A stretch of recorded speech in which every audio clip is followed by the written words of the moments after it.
اگر آپ سنو کہ پیارے نبی علیہ السلام کے بعد کسی نے نبوت کا دعویٰ کیا ہے اور آپ اس کی بات سننے لگ جاؤ کہ دیکھو وہ کیا ہے، اور یا آپ اس سے یہ پوچھو کہ بھائی آپ کی نبوت کی کیا دلیل ہے، تو آپ یہ سمجھیے کہ پھر آپ کو قرآن اور حدیث کے اوپر یقین نہیں رہا، آپ کو شک پڑ گیا ہے اپنے ایمان پر، اس لیے کہ قرآن نے واضح طور پر اس بات کو بیان کر دیا ہے کہ رسول اللہ صلی اللہ علیہ وسلم خاتم النبیین ہے۔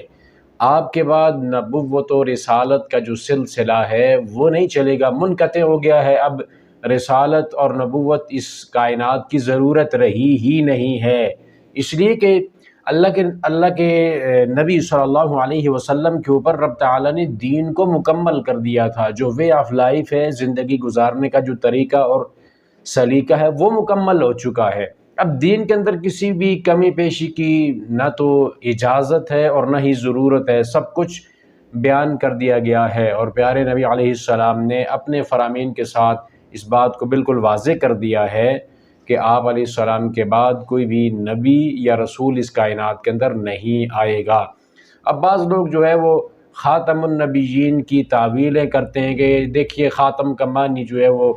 نبوت کے سلسلے کو ختم کرنے والا یا آخری نبی نہیں ہوتا، یہ مہر ہے جس کو آپ عطا کر دیں، اس طرح کی باتیں کرتے ہیں۔ لیکن یہ جو قرآن پاک کی آیت ہے یہ نازل کس پہ ہوئی ہے؟ یہ ہمارے پیارے نبی محمد کریم صلی اللہ علیہ وسلم پر نازل ہوئی ہے، تو جس کے سینہ پاک پہ نازل ہوئی ہے وہ زیادہ سمجھے گا قرآن پاک کی آیت کا مطلب، یا اس کے بعد کوئی آنے والا جو 2 کا فلاسفر ہے وہ اس بات کو زیادہ سمجھے گا کہ خاتم النبیین کی کیا معنی ہے؟ تو پیارے نبی علیہ السلام نے خود یہ بات بتا دی کہ انا خاتم النبیین لا نبی بعدی، میں خاتم النبیین ہوں۔ خاتم النبیین کا کیا مطلب ہے؟ لا نبی بعدی، میرے بعد کوئی نبی نہیں آئے گا۔ جب نبوت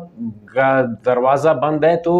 رسالت کا دروازہ بالاولیٰ بند ہے۔ تو اللہ تعالیٰ نے اپنے نبی محمد کریم صلی اللہ علیہ وسلم کو آخری نبی، آخری پیغمبر، رسول بنا کر بھیجا ہے، اس بات کے اوپر ہمارا یقین ہونا چاہیے، اور اگر اس عقیدے کے خلاف کوئی بھی بات کرتا ہے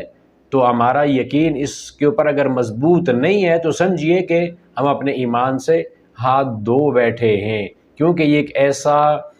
مسلمہ عقیدہ ہے جو اللہ تعالیٰ نے قرآن پاک میں واضح طور پر بیان کیا ہے، پیارے نبی علیہ السلام نے اپنی احادیث کے اندر اس کو بیان فرمایا ہے۔